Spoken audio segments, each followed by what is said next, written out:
Tonight on Cronkite News, the 2025 budget is approved by the Arizona Legislature, and there's a drastic change from the previous year. Plus, the results of a new Department of Justice investigation into the Phoenix Police Department. And stay tuned for who won the congressional baseball game this year and how much money was raised.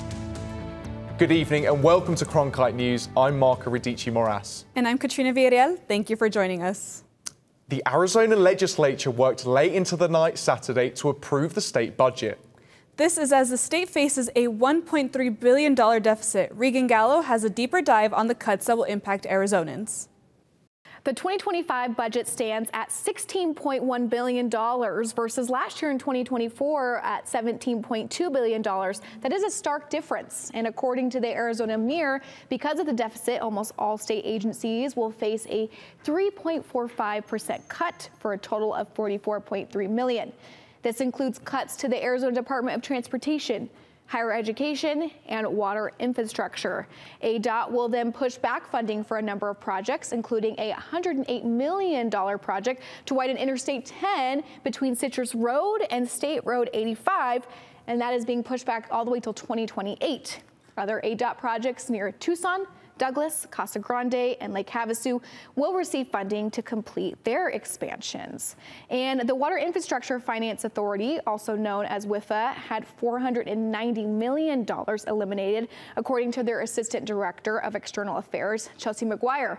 This fund was made to bring more water from the state, or to the state, excuse me, and also to supply those rural areas. I talked to McGuire about this to understand what's next. If they continue to see that the state legislature, the policymakers at the state don't want to sort of put their money where their mouth is when it comes to water, if they continue to see that WIFA becomes the thing that gets cut in order to avoid kind of making some of those more difficult decisions and other hard decisions, that shows that maybe we're not as serious a partner as WIFA would like us to be and as WIFA has been. And one cut that is already getting the attention of the Attorney General's office, almost $200 million meant to fund work on the opioid crisis. That money is now being shifted to the Department of Corrections. Attorney General Chris Mays had a statement right after the approval and said this is an egregious grab, and she will do everything in her power to protect these opioid settlement funds. But on the bright side, despite the deficit, Governor Hobbs says K-12 public schools will not face any cuts. $12 million will be sent to affordable child care for Arizona workers, and $15 million will be sent to affordable housing for working class citizens. I am here at the Google touchscreen for Cronkite News, Regan Gallo. All recreational areas at Bartlett Lake are closed because of wildfire that began on Sunday. The fire is burning near the Riverside Campground just outside of Phoenix. As of Monday afternoon, Bartlett Dam Road is closed. The fire has burned about 60 acres. Crews are using super scoopers to collect the water out of the lake to fight the fire. The good news, the spread of the fire has been stopped, but crews are expected to be fighting it for several days. The Department of Justice recently announced their findings of an ongoing civil rights investigation against the Phoenix Police Department. Taylor Mazok tells us about the findings and how police members responded. The Department of Justice said Phoenix police officers engaged in conduct that violates a number of constitutional rights. Ultimately, our findings reveal evidence showing long-standing dysfunction at the Phoenix Police Department. The DOJ said that there is evidence of Phoenix PD using excessive force, violating the rights of people engaging in protests and demonstrations, and unlawfully detaining, ticketing, and arresting homeless people. We identified patterns and practices of conduct spanning across several years and make clear the need for better policies, improved training, accountability mechanisms, and more. In response, the Phoenix Law Enforcement Association expressed their frustration that the DOJ didn't release the findings to the police and the city first. And the police organization said they have already made a number of changes within the department. In fact, the department is either in process or has already implemented several significant reforms, many of which the DOJ has called for in other agencies that they have investigated and bullied into federal oversight. PLE President Darryl Kriplin questioned the motivation of the DOJ investigation, saying he thinks this is an effort to remove control of local police. In Phoenix, Taylor Mazok, Cronkite News. In a press release, the City of Phoenix said they are reviewing the findings and the City Council is set to meet on June 25th to discuss next steps. For the fourth year in a row, Republicans batted their way to a win at the congressional baseball game, and it was a blowout, 31-11. As the GOP took control in the fourth inning, Aoife Kane was at the Nationals Park where the rivalry tried to stay bipartisan.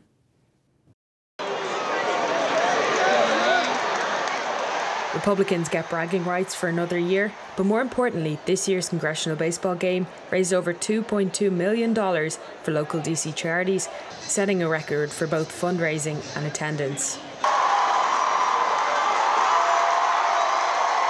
Representing Arizona, Congressman Greg Stanton and Juan Ciscomani took to the field on a warm night in the Capitol. For just one evening, they set aside their political differences for the chance to build some bipartisan camaraderie. If you actually want to be an effective member of Congress, relationships matter. And a fun game like this, a friendly competition with the camaraderie that goes on afterwards, that helps you build relationships. So that's what it's really all about. But partisanship runs deep, as Stanton and Ciscomani took the opportunity for some pre-game trash talk. They've done a really good job losing the last 4 years just to set it up for us, you know? No, the Democrats are massive underdogs in this game. Massive underdogs. So that means all the pressure is on Juan Ciscomani. Don't mess it up. Then the pair bonded over a mutual desire to avoid getting hurt. And not get injured. That's a really important goal for our age right now. Stretch, not get injured. We got to show up to work tomorrow still. The game did not go off without some hitches, however. Pro-Palestinian and climate protesters disrupted play. Capitol Police arrested 8 people.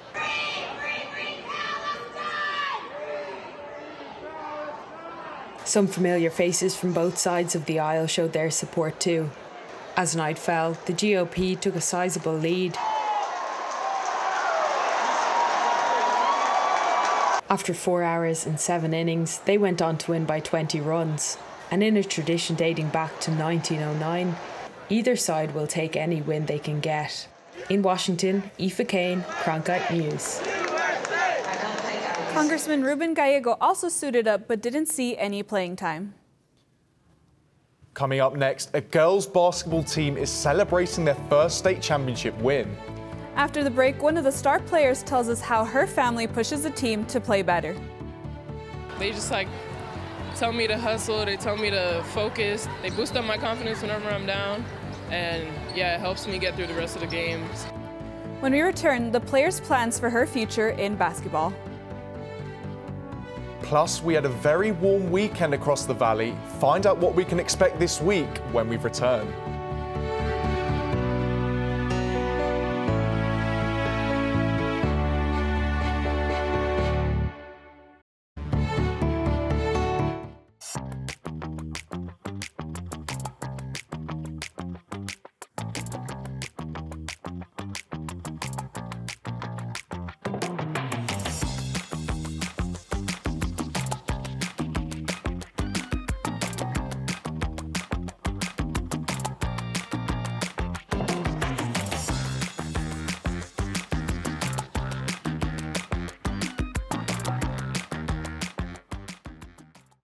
ASU's one and only student-run radio station, Blaze Radio, provides students with opportunities to cover a variety of topics.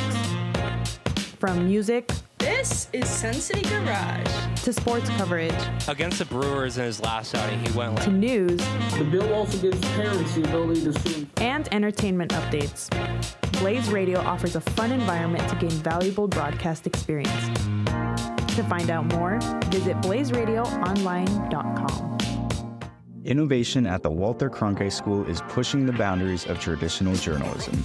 Storytelling has evolved over the years. This is part of that evolution. Students in the Innovation and Entrepreneurship Lab are using emerging technology to create scenes in augmented and virtual reality, coding playable games, and bringing the audience into the story. They're only limited by their imagination and their willingness to learn. Find out more at cronkite.asu.edu. Welcome back. The Section 7 basketball tournament is one of the biggest college recruiting tournaments in the nation. And it just so happens to be right here in our backyard. The invite-only tournament hosted at State Farm Stadium brings in big-name schools from different states to showcase their skills for many college coaches. The tournament also gives smaller Arizona schools a chance to show coaches why their players deserve a chance. Getting to play in front of college coaches, especially in Arizona, is such a hard thing to come by, really. So being able to have here, so close, especially to my house and everything, and all these coaches coming, especially with social media and having phones on our bodies at all times, the accessibility we have to seeing college coaches and being recruited, there's always a home for you at any college level. The Section 7 tournament continues this week with the Girls and Boys Legacy Foundation Showcase the 17th and 18th. The Boys Weekend will also be the 21st through the 22nd. Xavier Prep was one of the teams playing in Section 7 over the weekend, and the Gators are coming off their first state championship win and looking to continue that momentum into next season. Our Rachel Masson spoke with a standout player from the team about what motivates her to play her best. Over the past 2 seasons, Xavier Prep's Noelle Gamacha has garnered many offers, helped win the school's first state title, and play in the Section 7 girls basketball tournament against top teams. But she couldn't have done it without the help of former basketball players Mother Susie and Aunt Beatrice cheering on from the sidelines. They just tell me to hustle, they tell me to focus, they boost up my confidence whenever I'm down. And yeah, it helps me get through the rest of the games. In addition to the sisters helping coach Gamacha up, they also wear shirts with Gamacha's face on them to show their support. The colors of the shirts not only represent Xavier, but their home country as well. We, as professional basketball players, we play for our national team in Cameroon too. So the shirt represents our national color, green, white, yellow, and the blue represents the color of the school. Not only is Gamacha appreciative that a family gets to come watch her play, but she also has an offer from the University of Arizona, where her mother and her aunt both played for the Wildcats. Gamacha has an opportunity to follow in their footsteps and play college basketball, but also be a Wildcat. I'm very grateful for the opportunity to go there. The opportunity to see campus, the opportunity to follow my mother's footsteps, and just expand her legacy. Though Gamacha's future is undecided, one thing's for sure. You can always count on her mom and aunt to be at the games cheering and wearing their shirts. In Glendale, Rachel Masson, Cronkite News. How long? It was a really warm weekend across the state, so how long will the high temperatures stick around? Well, hopefully not too long, Marco. Carly Koskovich joins us now from the Cronkite Weather Center with what we can expect for the rest of the week. Yeah, as you can see, we're still going to be in the triple digits until about 8 p.m. tonight, when we finally drop to about 99 degrees. As we hit a little later, around 10 p.m., we'll get some slight cloud coverage, which will help put us around mid-90s to 94. As for the lows for tomorrow, the Valley Phoenix is going to be sitting at 81, but if you take a look a little bit more north, it is a bit cool. So let's take a look at that Grand Canyon sitting at 38 degrees. Flagstaff is at 45, and Window Rock is sitting at 46. But the northern region is not the only thing that's cool. If you take a look down south as well, Tombstone is sitting at 64 and Douglas at 62. As for the highs for tomorrow, the Phoenix and Gila Bend are going to be the hottest points in the valley, sitting at 104. But once again, if you take a look up north, it's a little bit more scattered. Holbrook is sitting at 92, Window Rock is at 83, and Flagstaff is at 78. So why is it so hot? You can see there's a lot of movement around the nation, but if you take a look at that west coast, there's really nothing happening. So don't expect any sort of change except for the fact that we are spiking in temperature from Wednesday to Thursday. On Wednesday, it's going to be 106. On Thursday, it'll be 112, which leads us into that hot weekend, Friday at 114, Saturday at 112, and Sunday at 111. If you take a look next week, we are way above that 105 average, and don't be fooled by that 10% chance of rain. That is not the valley. For Cronkite Weather Center, I'm Carly Koskovich. Thanks, Carly. Strong winds in California are fueling a wildfire burning near Los Angeles, which has already scorched nearly 15,000 acres. That's right, and hundreds of people had to evacuate a state park because of the fast-moving fire. The Post fire north of Los Angeles began on Saturday and is only 8% contained. More than 1,000 firefighters are working to get control of it. So far, it's damaged 2 commercial properties, and evacuation orders are in place for a wide section of the land in the area. On Sunday, winds topped out at up to 70 miles per hour, causing the fire to quickly spread. The cause is still under investigation. And that's not the only fire burning in the state. A fire burning further north in Sonoma County has burned more than 1,000 acres. Smoke has spread over to nearby Napa and Marin counties. So far, the fire is about 20% contained. Coming up next, it's one of the best college roller hockey teams in the entire country. That's right, and the team calls the Valley home. After the break, meet GCU's standout team that recently won a national championship.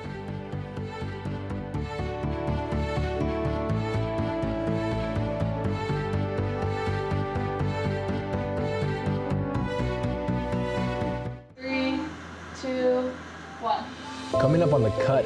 Coming up on the cut. Coming up on the cut. How students can build their broadcast journalism portfolio with opportunities to learn more about on-air reporting and studio production.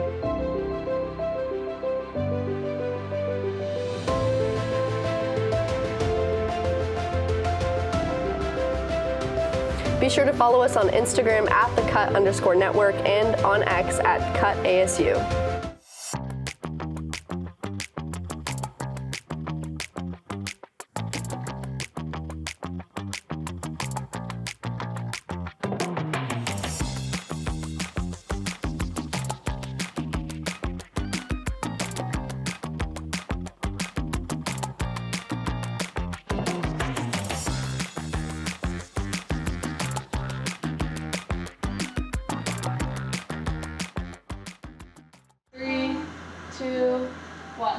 Coming up on the cut.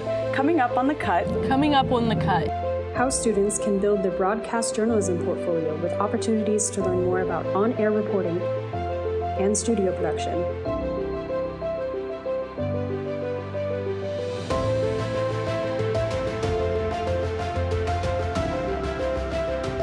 Be sure to follow us on Instagram at @thecut_network and on X at @CutASU.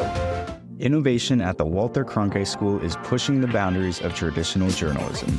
Storytelling has evolved over the years. This is part of that evolution. Students in the Innovation and Entrepreneurship Lab are using emerging technology to create scenes in augmented and virtual reality, coding playable games, and bringing the audience into the story. They're only limited by their imagination and their willingness to learn. Find out more at cronkite.asu.edu.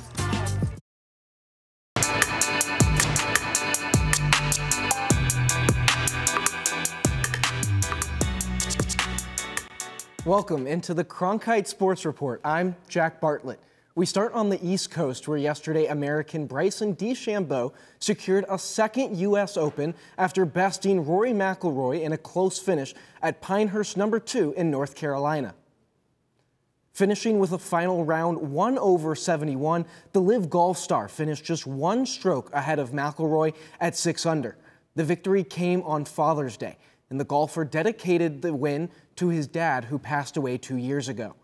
After losing a heartbreaker to Xander Schauffele at the PGA Championship last month, he was determined to not let that happen again.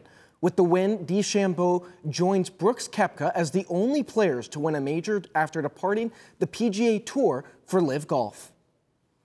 This past weekend, the Arizona Rattlers moved into third place in the Western Conference after beating the Northern Arizona Wranglers. Competing for home field advantage in the playoffs, the Arizona Rattlers knew the significance of winning this game. The first half was led by quarterback Dalton Snead and wide receiver Corey Reed Jr. serving 3 touchdowns and 100 yards. But Northern Arizona answered back and took the lead. Before halftime, Snead threw a short pass to Brooks, who ran into the end zone to regain the lead. The Rattlers were up 35-20 at the half. After exchanging leads, the Rattlers finished with a 15-yard touchdown to cushion up the lead, and the Rattlers would go on to win 56-49. In baseball, the Diamondbacks beat the White Sox 12-5 yesterday, but it wasn't all positive as star outfielder Corbin Carroll left the game with an injury. Carroll felt discomfort around the area of his left rib cage following a throw from center field in the 7th inning. He underwent a precautionary MRI today and will travel with the team as they head to Washington. If Carroll stays healthy, the Snakes are getting close to getting their full outfield back, with Alec Thomas set to begin rehab in AAA Reno by Wednesday. Over at the Footprint Center, the Phoenix Mercury defeated the Seattle Storm yesterday. Kalia Copper led the way with 30 points, and Brittany Griner followed with a season-high 28. Diana Taurasi also pitched in with 13 points, 8 rebounds, and 4 assists. With the win, Taurasi also became the third player in WNBA history to reach 300 career wins. The Mercury have won 4 of their last 6 games. We're moving the ball, we're sharing it. Everybody wants to go from good shot to a great shot. Everybody's one more. Sometimes we're turning it over, trying to give it to someone else. So very unselfish. Everybody just wants to win. With college football in the offseason, Arizona State staff are still working hard off the field to recruit strongly and make the team more competitive on the gridiron. The 2026 football recruiting class opened on Saturday, and head coach Kenny Dillingham has already talked about plans to maximize the time available in order to land the best talent possible. ASU will look to bolster their roster to give them the best possible chance of success in the Big 12. We got to be all in, because this is recruiting so escalated now, because the rules are changing, that this first 6 weeks, 8 weeks in this recruiting process with the 2026 class that opens on Saturday is absolutely vital. Vital to success. So the limited time that we have talking to those guys, we got to really maximize that this summer. With Arizona State having the 18th nationally ranked 2025 recruiting class, they will look to continue their recruiting success for the class of 2026. Finally, in sports, an up-and-coming collegiate roller hockey team has been making new strides in their early years as a program. Cronkite sports reporter Joseph Furtado gives us an inside look at the team. Grand Canyon University has formed one of the best collegiate roller hockey teams in the country. The club team, founded by Aiden Schwetz, competes at the Division I level in the National Collegiate Roller Hockey Association. I wanted to build the program off of 2 things, one of which was creating as much opportunity as humanly possible, being able to play as much roller hockey as humanly possible, and being able to be nimble as a team and take advantage of opportunities as they arise. The team has found remarkable success in their brief history, compiling a 40-12-0-4 record over 2 seasons. Still, the club confronts the challenges of being a new entity, including being completely funded by the players for all costs, fees, and travel expenses. Without any financial support from GCU, it's tough to attract new talent. It's hard because, you know, kids go to other schools and they don't get that, and like you have to pay to play, and so it makes it a lot, you know, makes it more difficult for people like GCU. The Lopes finished the year with their best season to date, picking up notable wins against Arizona State in the Western Conference Championship and reaching nationals for the first time in program history, a goal the players set to begin the season. Getting to the championship game was realistic for us. Winning was a whole other animal. GCU did more than reach their goal this season. They climbed the mountain and won the national championship after upsetting the 2-time defending champions, Lindenwood University, an accomplishment a Western Conference team hasn't done since 2011. The objective in hockey is to score. And that's exactly what GCU did to win the national championship, scoring in triple overtime against Lindenwood University, a team they were heavy underdogs against. The players now refer to it as the Miracle on Tile. It's just like a story that nobody ever thought would happen. And everyone's looking, trying to find someone, because we're like, this just happened, and like, who am I going to celebrate with? We're all together in the huddle. GCU roller hockey will continue to lay the foundation and look to build off their recent success for years to come. In Peoria, Joseph Hurtado, Cronkite News. That's going to do it for this edition of the Cronkite Sports Report. We'll be right back after a quick break.